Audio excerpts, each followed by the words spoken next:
វាយគ្នាដណ្ដើមស្នេហាចាំបាច់មានទឹកទេ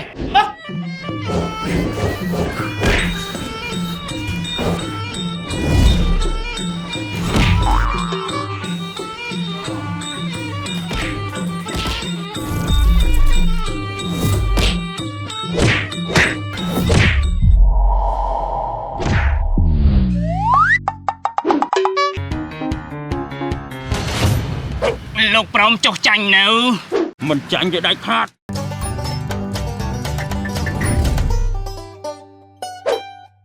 អូនយករបស់ពិសេសមក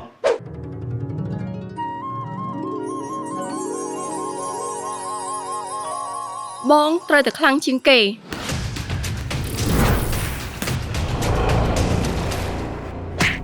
វាយ